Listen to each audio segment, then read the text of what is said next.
BenFlyingRetro, and I'm embarking on a quest to purchase every classic GI Joe comic from the original 80s and 90s Marvel run. Warning. Hunting down individual issues from every corner of the globe in whatever order the universe decides to give me. Join me and my pal Steve every week as we discuss my latest find. Welcome to Chasing Joe. Chasing Joe.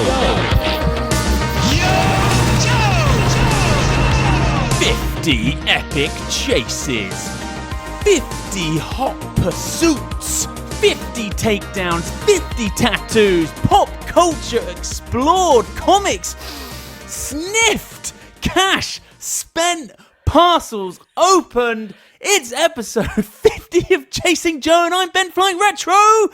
Who's a brother from down under? Jubinator, damn son. Thank God you're here, because I have not done 50 episodes by myself. That's impossible. We have done it together, S-Jubs. Yeah, baby. I mean, I can safely... Well, have I done 50 of anything? Yes, I have done 50 of other things, but... You know, some people in our inner circle said this show had 16 episodes in it. I say, nay, it's got 198 or thereabouts. Oh, Lord, when you say it like that. Look, okay, you're not going to name and shame these individuals, these naysayers, these doubting Thomases. I'm not going to name and shame. I will say time flies when you're chasing ARA books. It really flies. 50 episodes, 50 unique comic books, sniffed, covered, dealt with. We are getting through the run. We are doing it, S-Jubs. As you said, 52 will be the year, but, you know, we're on the precipice of a year of this show. Maybe it's 53, okay, because by my math, you know, that would bring around the full year's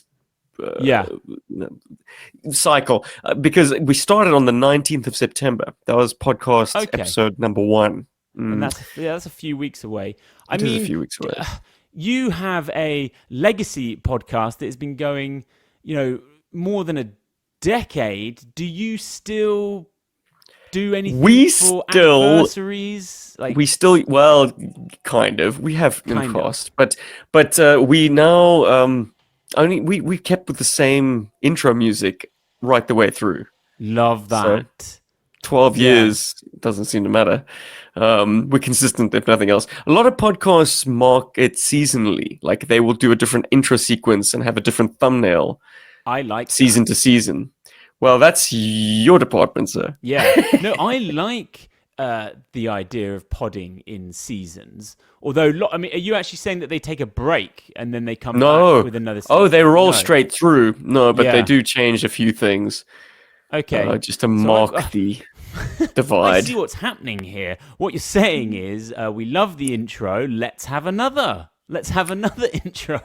Well, the challenge is yours if you can top that, because boy, oh boy, did I go back to episode 1 and read some of the comments, and they were like, man, that intro is fire. Look, but some of those people, they were like, look, the intro's good, but I can't be here for 50 episodes of this craziness. I'm out. This guy's got a Hello Kitty headband on. I'm out. Well, then this is a salute to everyone who has stuck with us from episode 1 to episode 50 and beyond. You guys are awesome. Thank you. Thank you. We see you. Cheers. You're on this journey with us. I do see you, and I see the comments. I love the comments. We have cultivated and built a little community around chasing these damn ARA books.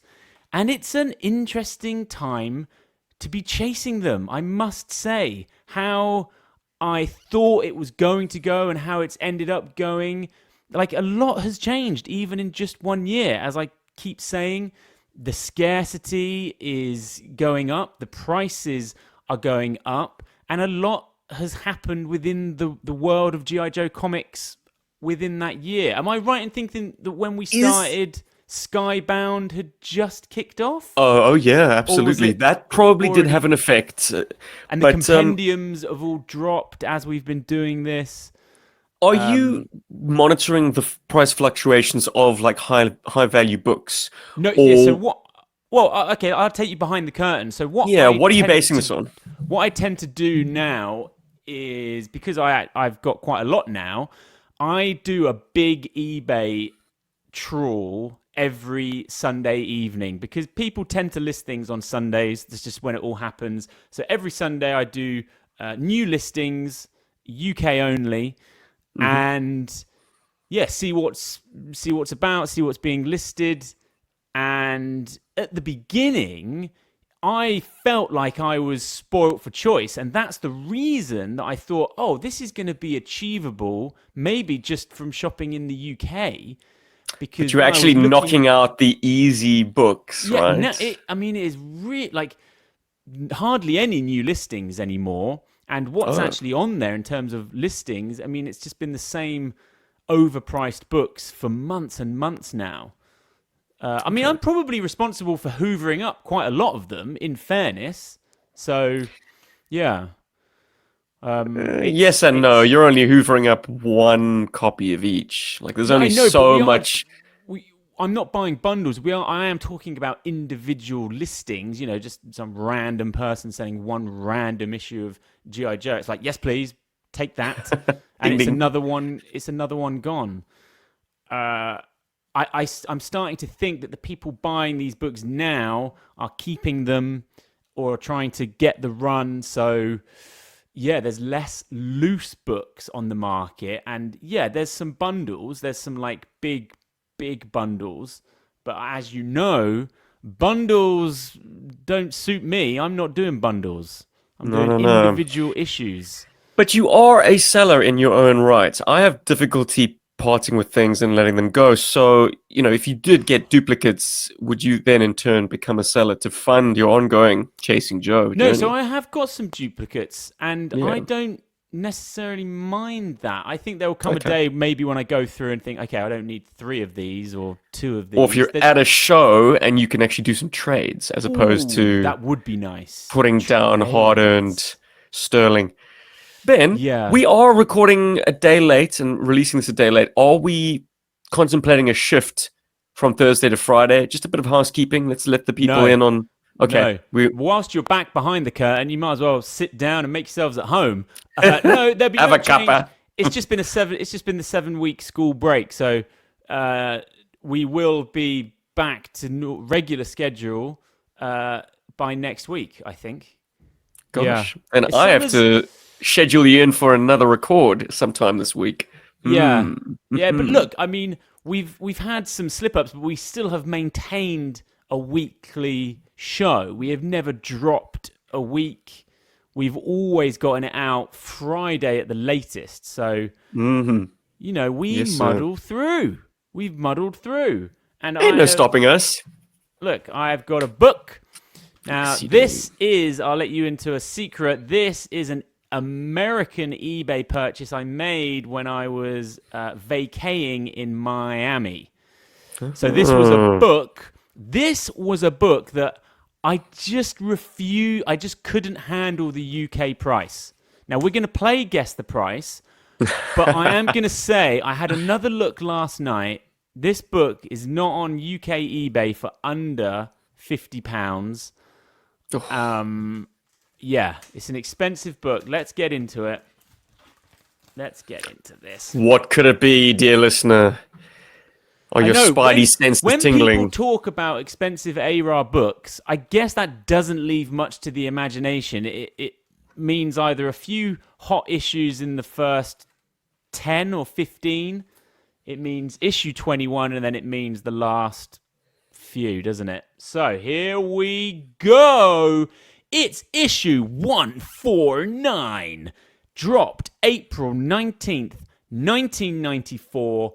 It probably had a vastly smaller print run than the majority of the run. I don't know how many.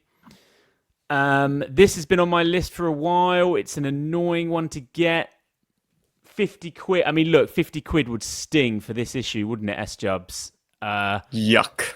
Just quickly, do you own this issue? I don't believe I do. No. Okay. I got 150.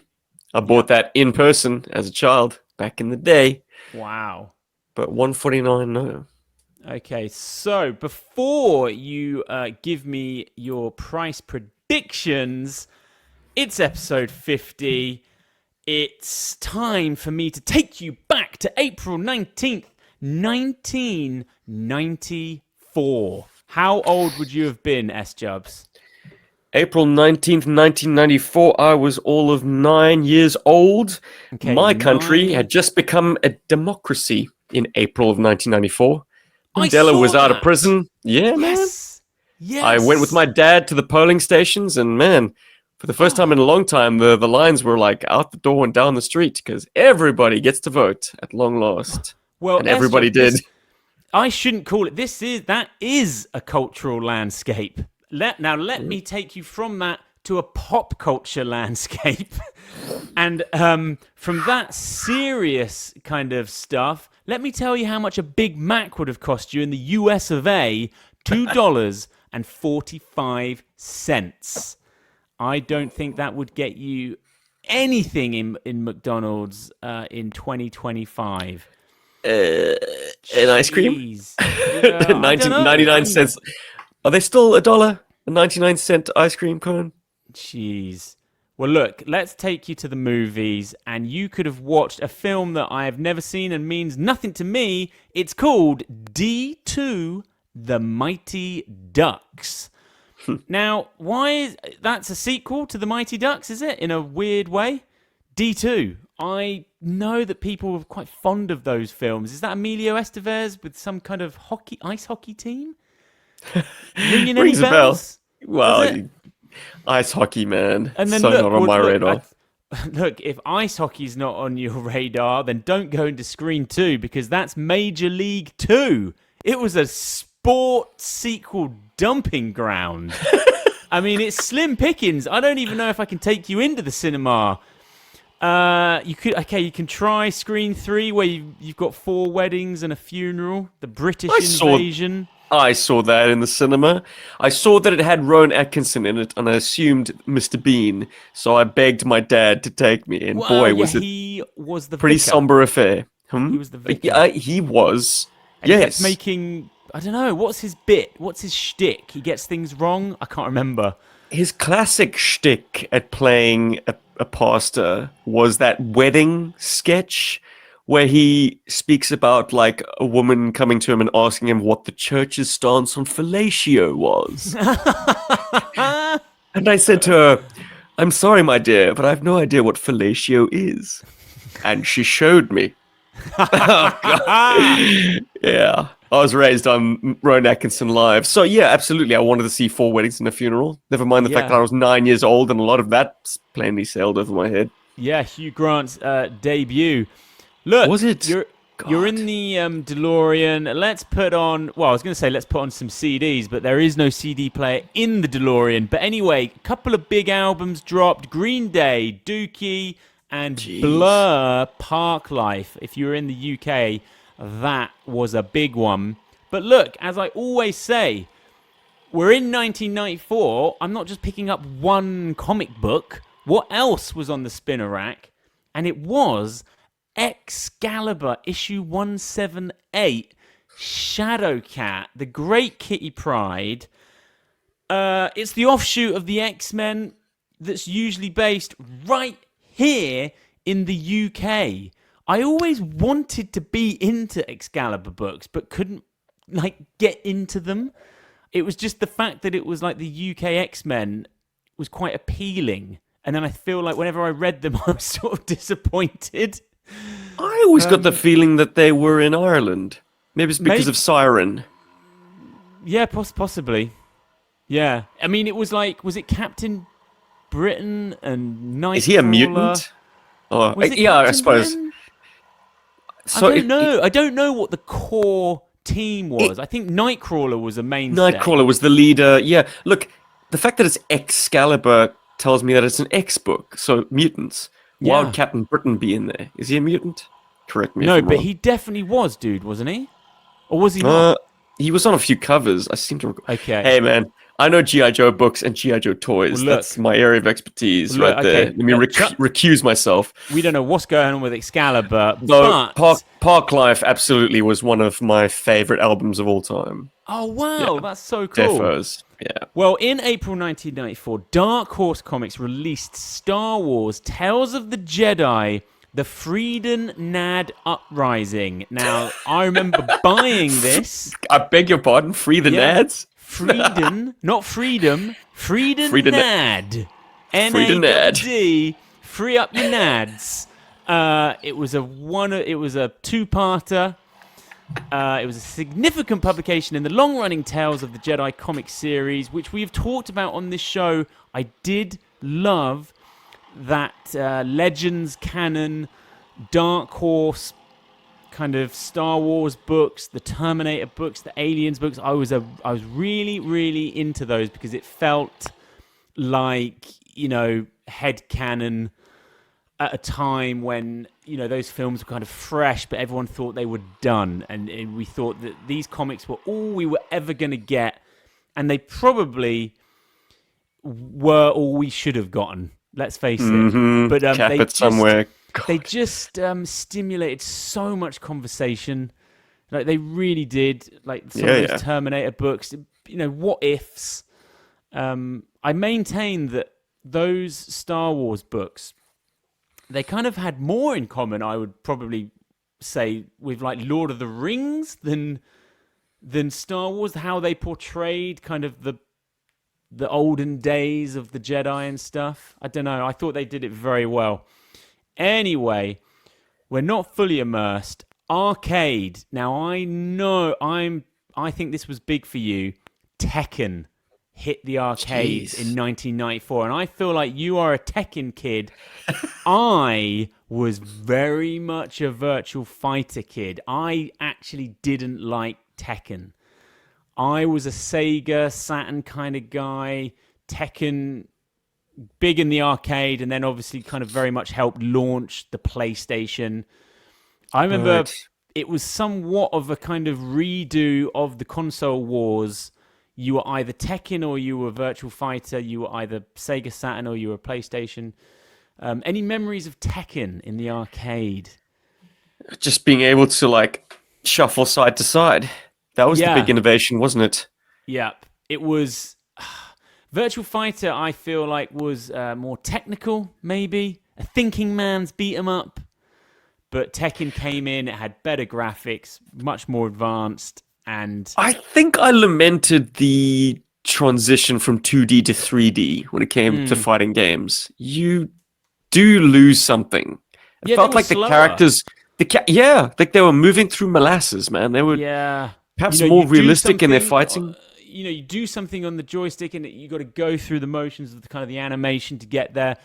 So way too many frames of animation. Yeah. That's it. They were slower. Therefore, there was more like grappling and doing moves and kind of waiting for them to happen. But I think that's where I officially stepped off from fighting games completely. Oh, same really. That was the 3D world was best suited for third-person shooters. Tomb Raider, Siphon Filter. If you stuck with the 2D fighting world, which I should have done, you would have been rewarded because there was some fantastic 2D fighting games in the vein of Street Fighter that came out. I remember loving X-Men Children of the Atom, effectively Street Fighter 2, but with the X-Men characters, and then Marvel versus Infinity Capcom, War, and the Alpha Street Fighter 2 Alpha games. They were all really Have good. you seen the action figures based on those games that are being debuted at toy fairs right now? Well, so I have some of the Storm collectibles of Street Fighter 2, but I think you're talking about something different. What are you talking about? These are Hasbro releases. These are Marvel Legends. Oh. There are a few of them that I'm eyeing. Obviously, the Wolverine pack. There's a Thanos and Psylocke pack that I think is amazing. There's 6-inch scale. You remember that? It's just an eyeball with tentacles. They've made that character in action figure form. It looks amazing. 6-inch. 6-inch. So are you 112. familiar with my Storm collectible figs that I have? Me and Chief went into them pretty big. Chief went nuts. They're very expensive, right? But they've done most of the Street Fighter 2 characters. They're all you'll ever need, right? They're beautiful things. They're punchy. I mean, they're like, I don't know, 80, 100 quid each. Well, on the topic of 16-bit era gaming and toys, have you seen, this is my buddy from GI Joburg, Paul, who's tipped me, that these cartridge replicas that open up into a little scene. So you got Street Fighter 2, you've got Sonic. I know, this is absolutely candy to Ben Flying. I couldn't remember. I could get my phone, check it out. But if they release a Bare Knuckle or Streets of Rage, then I need an Axel, Blaze, and Adam minifigures. This would blow my brain. I can't reach him, but I did get an Axel Storm collectibles. He's incredible. Of course. He's absolutely amazing. He's taken from Street Fighter 4, but he's still very good. Now, look, for the toy section of the cultural landscape, I downloaded a Toys R Us catalog, pamphlet. Whoa! You can get those? And peruse that. So, popular toys and toy brands from 1994 included Power Rangers, obviously, Polly Pockets, Beanie Babies, Transformers with various figures like Air Raid and Superion. Super Soakers were everywhere. And it was the beginning of the Tamagotchi phenomenon, which, I don't know, I sort of remember being on the fringes of, but maybe had sort of aged out. But I do remember lots of people going absolutely nuts for Tamagotchi. Other popular items included The Mask had loads of action figures out. Jim Carrey. Spider-Man. I got a great memory of that. From, I guess, the... Toy Biz. The animated series. Yeah, the animated series. And then speaking of the animated series, Batman the animated series had a lot of toys doing the rounds, and it had that great, just so elongated, what's the word? I don't know. But the Batmobile, the Batmobile was so iconic from that cartoon, just that hood that would just go on forever, and it just looked like a rectangle. Iconic. Yeah, but to have the toy of that, it really just felt like it had jumped out of the TV. We were still a year away from Power of the Force and all of this kind of the Star Wars return, but Joe was very much on the way out, and all of this plastic was not so much on its way in, but was dominating the toy aisles. Am I plastic looking superheroes? At Bobby Drake? Who we got there? Yep, Iceman from the X-Men Toy Biz line and Rogue.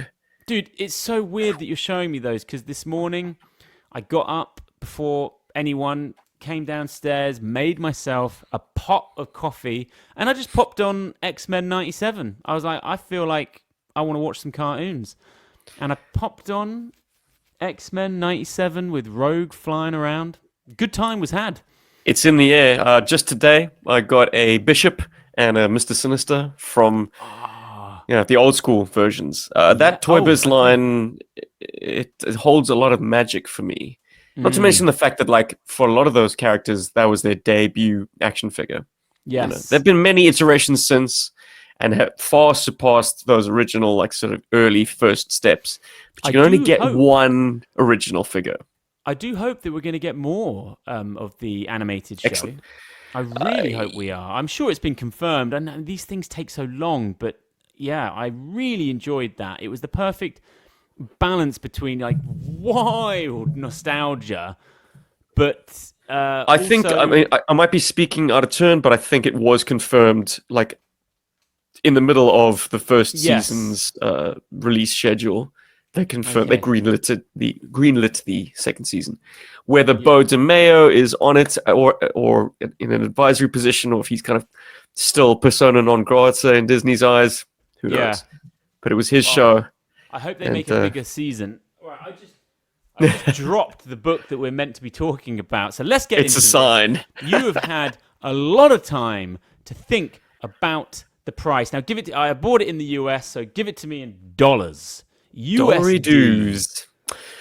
So, from a £50 pill, UK side, to then finding it in the States, I don't think it would have been cheap, but maybe not as spicy as $20. I'm going to say 16 US. $20. And I snapped it up for $20 because they were all being listed at 60. And then just randomly this came up and I jumped on it. So I always feel chuffed when I get a bargain, because I think it's very difficult to find this particular issue for $20. That's just not really happening. So I did well. So the running total now is up to £233, 23 pence. We are over the $300 mark. $316 have been spent in this first 50 episodes. 14 donations. I mean, that's another thing. I went into this expecting 0 donations. I was not thinking about that at all. I thought it was all going to be me. I underestimated the community, but they have been very, very generous. Let's smell this book from 1994. Hey, wow, Fine God, spine. X-Men, we are just, it just won't stop, will it? Mr. Sinister. Looking good, come man. on, look at these. I have to say, yeah, I am a sucker for any kind of movie tied in spaghetti. You know? There's something about, you see a tin of beans, but it's got like X-Men on it. Yes, I would buy those. What is that? Chef Boyardee. I'm interested. What Now, tie-in? What is the product they're tying in? Beefaroni and dinosaurs. By who? Thank goodness for Heinz. Chef Boyardee. Boyardee, that's right. Boyardee. I know that commercial.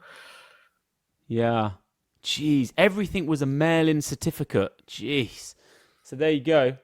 I have to say, it's a lovely, for $20, it's a good example. Lots of times you can get tricked into thinking, I've bought a book, it's cost a lot of cash.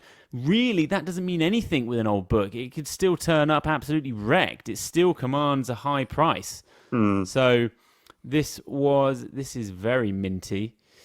Now, let's talk about the cover. You didn't sniff it, did you? Oh, crikey. His talk about food tie-ins. Last week, I just couldn't find the spine. That was so odd. Look, found it very easily on a flop page that is... Youch.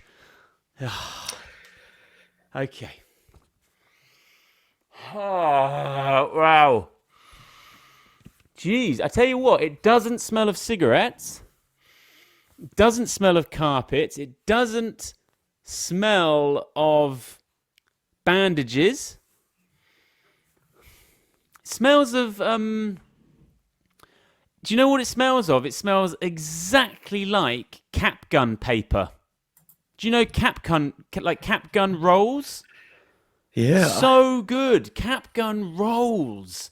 What is that? Cordite. Why did we have to move to those stupid red things? Those rings. Those rings. Some of them wouldn't go. Because it's a much better mechanism. Yeah, but they were so overpriced.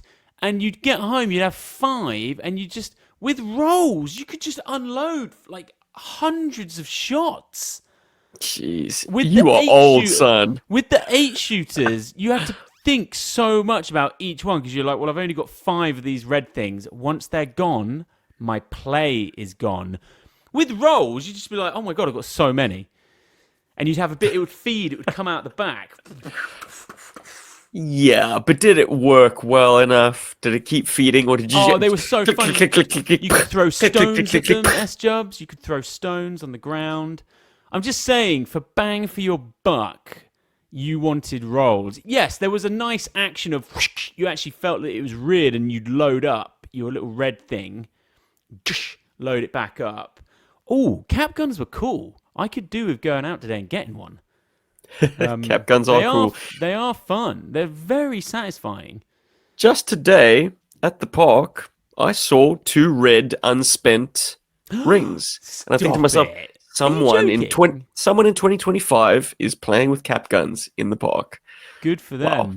I mean, I just love that they never really made it out of the Wild West style as well. You know, it's not as if they ever sort of modernized them. They were so shiny and chrome. No, friends of mine did have. It was the same cylinder design, so it would spin and obviously expend each cap in turn. But it was locked into a. It looked like a pistol, so it looked like it had a fake slide on the top, but it had the little hatch. Talk about pistols, because pistols is in my notes actually. But let's talk about the cover first. Look, you know, certainly not my favorite cover. It's one of these that it really feels like it should be a panel from the interiors. It kind of feels like a screen grab from a cartoon. There's a bendiness and kind of animated style in how he's drawn Cobra Commander there. It feels mid-frame from a cartoon. Oh, yeah. Do you have any thoughts on this cover? I mean, I'll just say it. I don't really like it. It doesn't have enough gravitas for me. I think covers is an opportunity to showcase something. I just don't really like these covers that feel like kind of average panels from inside the book. You may have a different take. I'm very keen to hear your thoughts. At first, I was thinking, if you can't have like a hit artist, you know, like a Michael Golden or Mike Zeck, just come in and drop an amazing cover in your lap, it's kind of nice to give the interior artist cover duties as well. There's a consistency to the book. Yeah. You know, it's not going to be anyone's favorite cover, but it's not going to jar. It's not going to be a weird one. And it does give you a good enough précis of the events of the book. We've got Baroness getting jolted by the brainwave scanner. Looks a bit different in this iteration. It's Cobra Commander throwing the switch while Mindbender's got Billy at gunpoint and shackled in the background. Do you know what? He looks bad. A bit like he looks a bit like Venom from Mask. Miles Mayhem. Yeah. Who? Mindbender? No, Cobra Commander. I think it's the tassels. Yes, very tassels. Ornate. Yeah, sort of military. Sorry, what did I call him? What's his name? The villain from Mask. You call him Venom. Oh, his organization is Venom. Sorry, that's it. Yeah. Cobra Commander, Cobra, Venom, Miles Mayhem. Yeah. There's your... Mayhem, he always kind of looked like a school teacher or, I don't know, like your granddad. I don't know. Did you feel threatened by him? Not sure. Portly chap. Look, when he put on his Venom mask. Oh, yeah. That's when things got dangerous. But yeah, with the mask off, older gentleman, a little bit of that middle-aged spread. I remember talking to you about Mask before, and I was trying to say that I'd only remember buying the figures in 2-packs. That's all they came as. They had the kind of the yin and the yang. So you'd get Tracker, Matt Tracker, and you'd get Mayhem. You know, do you not remember that?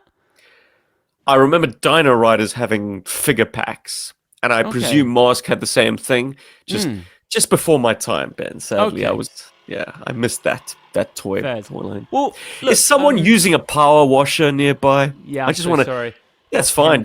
That's Henry. He's putting some wardrobes in, but he shouldn't be. He does his cuts outside, and then he comes in.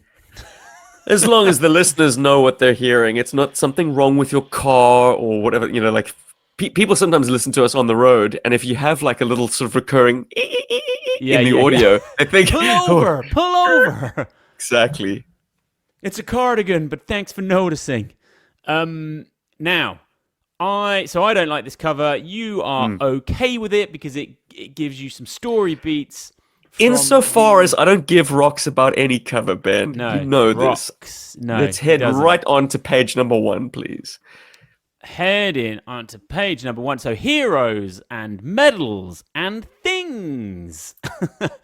That's the title. Would you like to give us a synopsis, or try and give us a synopsis? I mean, we're right in the middle of things here. Do your worst. So Cobra has invaded Volkerkuckuckland. Ah, there he goes. Well, we can unpack that if we want to. Flint and Lady J are deep behind enemy lines. They're gathering intel.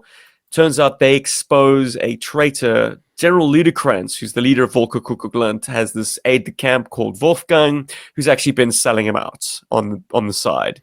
He's about to give this aide a medal for valor, but Flint and Lady J blow the whistle and say, no, actually, he's full of shit. He was going to betray you. He was going to sell you to Destro. So General Ludekranz quickly does a 180 on his underling. But then 180s again, and it becomes kind of convoluted. Meanwhile, Cobra Commander heads off to Transcarpathia, to the Silent Castle, where he's got Billy and Baroness both interred. He's trying to get secrets out of Billy using the brainwave scanner. Billy breaks free and is able to launch an intercontinental ballistic missile from the Silent Castle by mashing the console with his face. More on this later. The missile is intercepted by a surface-to-air missile from the Cobra side, so it doesn't do any damage, but it does alert Storm Shadow to the fact that maybe someone of his, I don't know, an ally is being held in the Silent Castle. They switch on a secret monitoring device that the GI Joe Ninja team must have planted in an earlier issue 138. And it turns out Billy... Now, Storm Shadow feels responsible and decides he's going to go and rescue him. He lets Snake Eyes know that he's going to plan this rescue mission and execute it. He doesn't want any help from Snake Eyes. He just needs Snake Eyes to know that he's going to get Billy back and they're going to need some time to recuperate. And that, I think, is all there is. Oh, there's a return of some Joes that have returned from a outer space mission. Duke led that team and... passes it off in front of the press as just a training exercise. A bunch of chaplain assistants sent off into outer space for a training exercise. It had absolutely nothing to do with a major explosion of an asteroid that was nearing Earth's orbit. Nothing of the sort. All a big cover-up. Of course, Cobra has no idea what just happened either. This is a sort of a third-party situation. Anyway. Well, I feel like I actually... understand the issue now. I needed that because You're welcome. I was all over the place last night reading this. So I think it never really gets as good as this first page here. I flipped open the book and I was quite pumped by this scene and kind of like what they were up to. Flint is action jacked there with a giant oversized pistol. It's go 90s for sure. I'm not really feeling his characterization in this issue. He seems to be very angry and not particularly professional. Don't know, just with lots of the dialogue, really. I mean, on the whole, I actually really struggled with this issue. I felt like no one really had their hands on the steering wheel at this point, and it did actually smack of a book that was about to be cancelled, to be honest with you. I just don't know if they are, at this point, running on empty and running out of ideas. Cobra Commander, some of his bits, the domesticness of it. Also, I think what I come back to is my biggest struggle. Although there's some aspects I like of the art, like every now and again I enjoy the 90s-ness of it. More often than not, I struggle with some of the blandness of it. Like examples would be things like this. Like, I'm just struggling to sort of get on board with the panel design, the art, nothing really happening. It feels a little bit generic. My friend, we're living in post Rob Liefeld times where the way you make a book look hot is you don't worry about measly things like the backgrounds. You just get your characters foregrounded, looking absolutely jacked as shit. Don't sweat the details too much. Like, where do you stand on the artwork? very much of its time. Like, show me a 90s book without showing me a 90s. You know, it's typical. It's absolutely going to hold good company with the books that it had contemporary to it. Yeah. You know, like, it's not doing anything risky. It's not doing anything throwbacky. It's not, you know, like, I guess this is Phil Gauzier calling it good. You know, this is the standard to which he was made to aspire, and which is interesting because, like, Larry, for instance, is known for being a stickler for getting his artists to accurately depict weapons. I mean, this is such a cartoony style. For this entire period, Larry must have been like checking his like eccentricities at the door. You know, he couldn't have been precious about this. He couldn't have been sending copious notes back and forth to Phil Gauzier about how to accurately depict an MP5, for instance. Yeah, on page 1, like, look at the size of the pistols. Are like, it's bigger than his entire head. But it is in keeping with that 90s style where Cable had 17 guns at every given point, and they never look the same panel to panel. Yeah. They were always slightly different. Who cares? They're just big, and they fire gouts of yellow orbs of flame. Well, it's interesting you say who cares, because I think what I found with this issue was that my wheels were spinning as I was consuming it, and I was struggling to, like, lock in with it and get super engaged. Whereas most of the issues we've done so far, I've always just picked up and just been able to, like, jump in and just swim in that issue in kind of like isolation. Even when they're part of, like, big arcs and, you know, you're right in the middle of things, I just felt like it feels a bit messy, and I'm just not sure about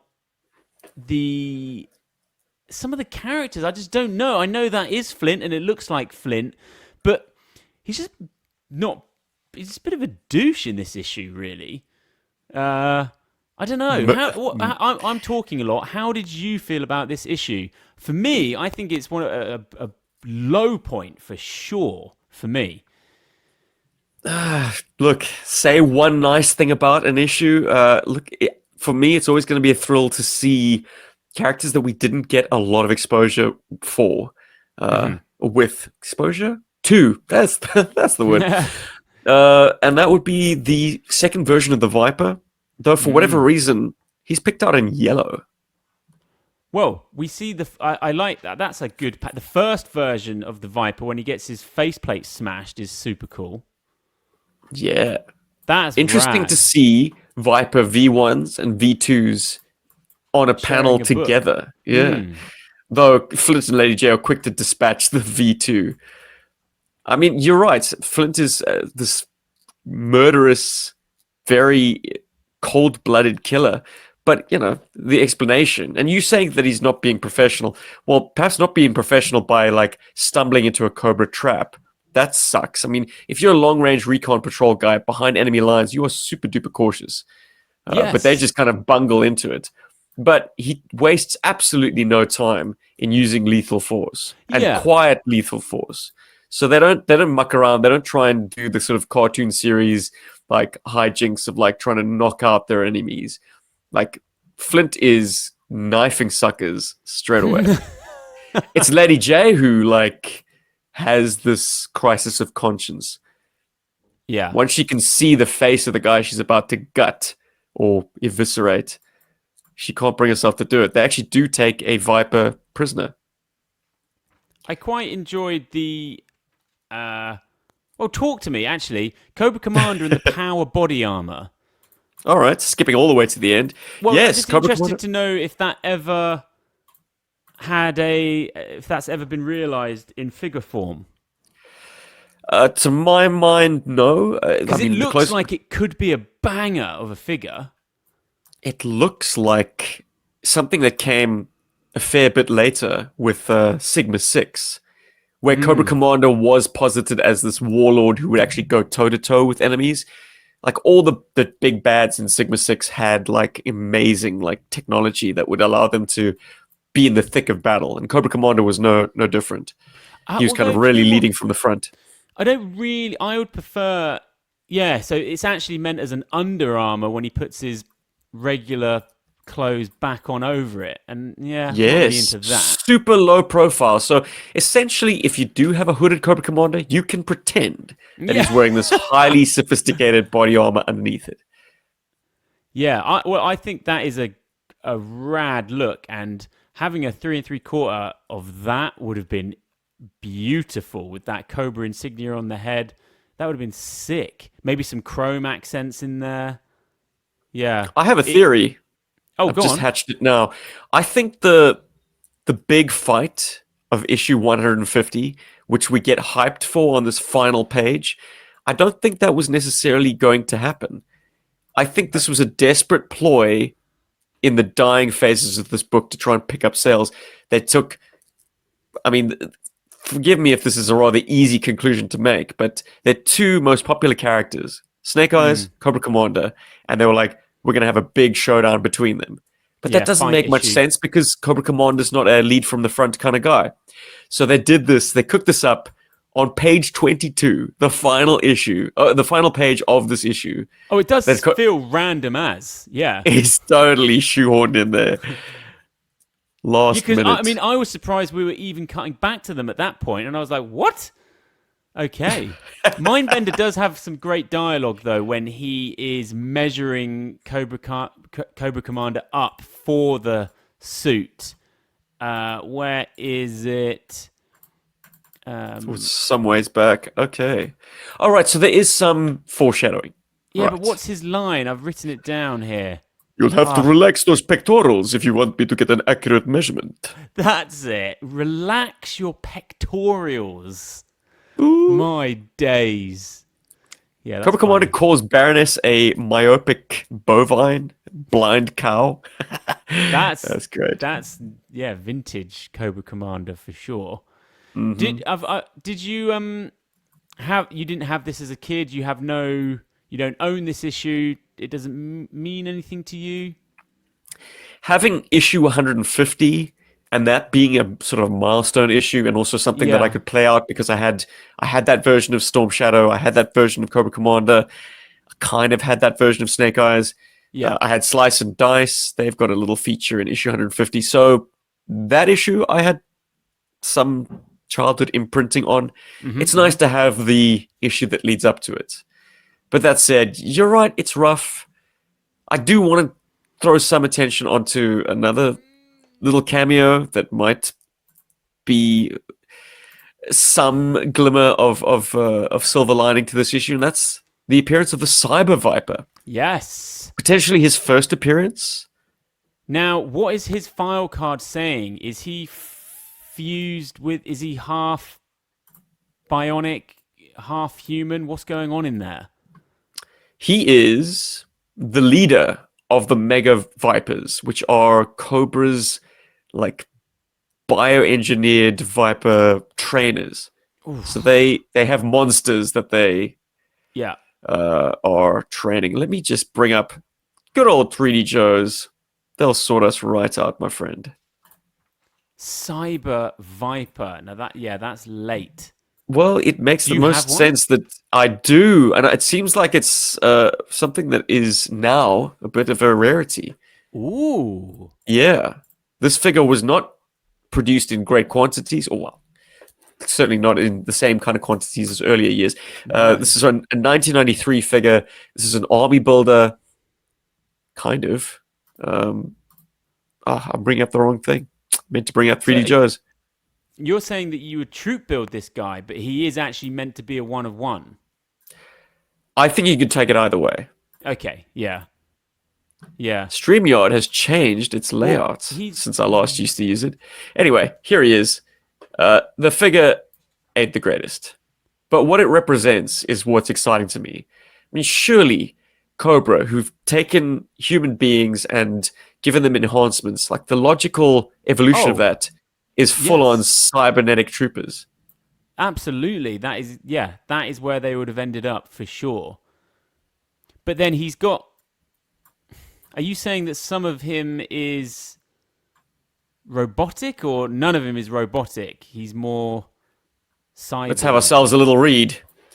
We are Cobra's elite cybernetic organisms, walking computers with bad attitudes. A more 90s quote you're not likely to find.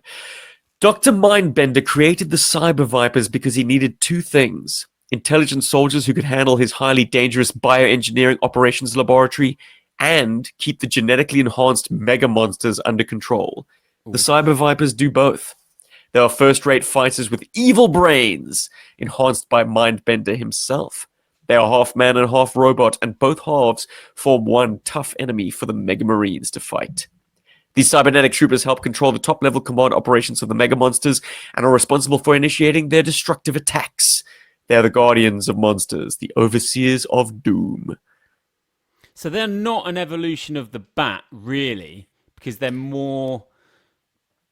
I'd say they're an evolution of Cobra officers and Overkill. So they are enhanced humans. Yeah. I don't think the figure looks as good as he does on the page. Yes, true. I think the colorway is not quite there, is it? No. Just getting him up on the page here. He looks better in arts, so props to my man Gozier. Let me have a look at the... Yeah. Oh. Yeah, I mean, that's pure 90s, isn't it? Yep. So you're saying that is actually quite a rare fig now, then? So I've been led to believe, and I don't see him up for auction very often, or at toy markets, or he doesn't turn up that often. He's butt ugly. Yeah, like I never liked him. I liked him because I was shit for brains kid, so I played with him to death. But in hindsight, he's trash, but valuable trash. Ironically. Yeah, and when is he being introduced? I think this issue. In this issue? I think so. So they are introducing figs in issue 149. God, I'd love to know behind the scenes, and if at 149 they must have known that it was coming to an end. If sales were low, you can only have low sales for so long before it's like, well, this, it's over. Is it this issue that announces that we're going to have new writers for a spell? Because so 150 is still Larry, yeah? Yeah. And then beyond that, I think the letters page on this issue let us know that we can expect stories penned by a host of new writers. So that tells me at least the top guys knew that things were winding down, because they were giving Larry time to author his final word on this massive series. Yeah. I'm trying to think where I was in 1994 with my GI Joe, and I think I was still fully playing with the toys, but I'd just dropped the comic, but for reasons I don't really know. And then Power of the Force came in, and I kind of collected that, but it was definitely like starting to... The shops were not full of GI Joe anymore in the UK, anyway. Slim pickings. It was a sad time, bad time. I felt like I was just coming up. Really, you were like, this is your jumping on point. That's fascinating. Well, there were a few factors that played their hands. I mean, like being in South Africa, we were subject to even further delays. So, the UK would be getting a delayed effect from the United States. We would be getting delays from Europe. So, in 1994, you could still go to a supermarket and buy GI Joes on pegs. Yeah. How do you feel about GI Joe in this issue. Some of the panels, some of the scenes. Is Hawk in here? Yeah. Hawk, Stalker, like these are issues that would have entrenched my love for sort of the OGs, figures that were long out of date, we could never get. But you knew who the core characters of GI Joe were. It was tantalizing. It was like, where's this Lady J figure? Does she even exist? Is this just a comic book exclusive character that they just wrote in because Flint needs a girlfriend? Like, what's going on? Yeah, I just don't. That's just not Hawk to me. You know? Right. Is it the goofy expression? Yeah, I just think there's a barrier. There's just a barrier. The barriers are up, and that's totally fine because it's a run of 155 issues. You're gonna have this is just not for me. But yeah, it's just I just don't like the art at all. We're also on an interesting journey on Chasing Joe, and I've said this before. Look, last week we spoke about issue 79. We were coming off the high of the Cobra Island Civil War. Yeah. And it was, Talking Joe actually pointed out in the comments that 78 felt like a throwback issue because Rod Wiggum had returned to pencils after a long hiatus from Joe. So it felt a lot older than it even was. And now we're jumping way, way forward to 149. Yeah. Like, dude, there's 60 books between then and now. Like, there's been a long progression. And some of it great, like but you can Andrew Wildman. And but reading this now and knowing what we know, I can tell that these, like this type of story, like it's not sustainable. I don't think that's what I'm trying to say. Like, I didn't even think that this one issue could sustain this story. Like, I was like, yeah, this is done. Like, you can just, you can absolutely tell. Do you not get those vibes? Because that's what I think when I read it. I'm like, no, they're definitely done. So there is no value to you in this single issue? No, I think it's apart from the fact that it cost you $20, there is the value. It's purely fiscal. There's history in it, but I think we're glad that it was, you wouldn't want like 30 issues of this style, I don't think. Yeah. Well, look, because apart from a Cyber Viper that I like. Oh yeah. Like, okay. We'll get into that. I actually do enjoy the 90s stuff. I think it's just very specific to these last few issues. Yeah. How can I sum up what I feel? Yeah, I mean, it's just worlds apart from the A-Ra in its heyday, isn't it? How do you... I was like, okay, this end bit with Storm Shadow rocking up with two fish that he's just caught. I don't know what's going on there. So Snake Eyes is just hand fishing, not spear fishing. He's just doing it with his bare hands. And then Big Spud's Storm Shadow rocks up and he's already caught two. And it's like what you said. It's just something they do, buddy. It's just something they do. He's not asking him to come with him. Or is he? Like, is he doing one of those things where he's sort of, I'm not asking, but if you wanted to, you can come with me. I don't know if it's that, if it's a tactic he's playing here, where he's actually does want him to go. Maybe there's a level of foreshadowing. Well, there's definitely a level of foreshadowing. I mean, the writer has slipped Storm Shadow the script. The Storm Shadow knows that he's going to fail at his mission and needs Snake Eyes to come in and save him. Yeah. But aside from that, like, privileged knowledge, I think Stormy is just letting Snake Eyes know if shit goes south, this is where I am. Yeah. Which is a bit of a asshole move, to be honest. Like, take care of your own house, Storm Shadow. Don't drag Snake Eyes in again. But, makes for some dramatic stakes. We can allow it. Yeah. Those I love how everyone has these green screens. That's very much of the 90s. Like all the portable TVs aren't color portable. TVs. They I all have know. 90s tech. They're all like that greened out screen. Like there's a point where Cobra Commander and Mindbender are in a helicopter and they're watching a news bulletin and it's also Yes. sort of greened out. It's on a portable Amstrad TV. green or Is that Spectrum what it is? green. Yes. Yeah. Or sort of, were they sort of LCD screens? Liquid crystal displays. That's why it was green. That's what they're evoking here.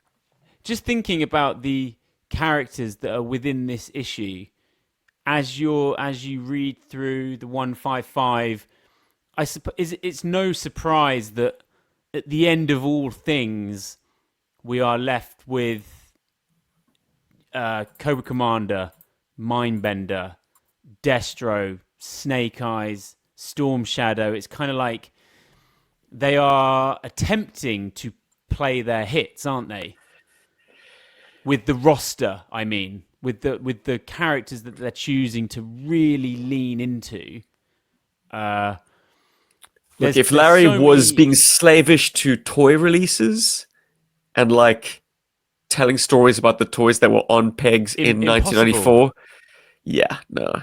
This would be a story about the Mega Marines fighting monsters.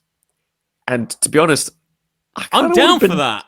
I would have been down for that too. In the same way that Triptych issue like handily gave you DEF, Eco Warriors, and the Ninja Force all in one issue. Like I would have been happy with a Mega Marines focus. But it was not meant to be. No. Instead we got Volker Kuckuckland, which you do well with that. Mates, courtesy of 12 years of Afrikaans. What are they shorten it to? W-Land or something? W-Land. Now, forgive me if I'm mansplaining and you know this already, but Volker is clouds and Cuckoo Land, Cloud Cuckoo Land. That would do it. Volker Kuckuckland. Well, I feel like, look, they can't all be bangers, and Chasing Joe is about, I'm just chasing them. You don't have to love every single one. And even when I don't love a particular issue, I respect it, and it is like a time capsule, and it represents, it's a fascinating time for GI Joe. It is very much winding down, and they are on the precipice of this whole thing just ending. All of a sudden, small print run, issue 149 in the vaults. Ben got it in Miami. He's going to Miami. Mate, can we just have one moment for Billy? Billy is able to launch an ICBM. A bendy missile. With his face. Yeah, he face plants that one. Yeah. This missile was primed and ready for someone to just mash their face into the console. It's go time. Damn. What a time. Yeah. Like, also, comparing, when we were talking about Billy, was it in the last episode we were loving his look? Looking like Snake Plissken. It was sometime before that. Was it? I don't know. But, yeah, he looked a lot better then than he does now. It's the 90s, baby. Look, I mean, traditionally, I enjoy the 90s and the kind of overtopness. I don't know. I think it's actually very, very specific to that artist that I struggle with, even though he has got banger panels in him, for sure. I think it's more of just the aesthetic of the whole book. It's just like, don't know. It feels like it would be a good animation style more than a comic book style. Oh, look, I'll say what you're terrified of admitting to. Like, it's not good. It's not a good fit for Joe. Joe works best with the hyper-realistic proportions. Yeah. Getting that slide rule out or whatever artists use to get their lines just right. Yeah. Everything here is bendy and not in a fun cartoon Michael Golden style. It's bendy in a kind of a slack, like Yeah, there's a haste. rushed. There's a rushed style to it. Yeah, Yeah, and that's a style. Which I don't know enough about the comics process, but I imagine in the 90s, the reason artists like Liefeld were able to climb to the top was work rate and their ability to cut corners. Well, this art looks plenty corner cut. Yeah, I think now I've read a lot of comics. I think what I enjoy is high detail. Is my thing. Time spent on the background. And we are spoilt on GI Joe because of the Rod Wiggums and the Ron Wagners of the world. Jeez, those dudes were untouchable. Well, look, I didn't pull out issue 21 just because it was a anniversary episode for us. We just did nothing artificial like that on Chasing Joe. Yeah, we are it for sure. We're legit. It was 149, and I'm feeling fine. Have you got anything else you would like to say before I close this episode out? Put it to bed, Ben. Put it to bed. Tuck it in. So that I can quickly get this one out to the public, man. They are baying for blood. Brainwave scanner on, and let's get out of here. Okay, we will be back next week for episode 51 of Chasing Joe. I've been at BenFlyingRetro. Follow me on Instagram. Check out the other show that I do, People Who Play. It's a great show. We're talking about parenthood. We're talking about toys. We're talking about pop culture. Give it a whirl. Henry's fired up the disc cutter again. Perfect timing. Mate, I am very tickled that Chasing Joe has led people to your podcast. Your podcast with your wife has led people to Chasing Joe. Yes. And very uniquely, someone who's a fan of Chasing Joe started listening to GI Joburg. That's bizarre. It is bizarre. It would work that way round. I mean, I'm very much your third wheel on this show, dude. This is the Ben Flying Retro Chasing Joe epic. I'm very tickled that someone out there was like, that S-Jump guy, what else does he do? Let's see. There are two more of him, two more weird South Africans. Let's see what they have to say about GI Joe. Years of pods to delve through. Oh, heaven help anyone on the back catalog. God, what was our favorite release of 2013? Oh, no, I went back through that back catalog. The journey to JoeCon is epic. God. That's my fave. You passport control, you're getting visas. It's a deep dive. Woo! Right, all right, guys, we're out. We're out. See you next week. Yo, Joe! Cobra!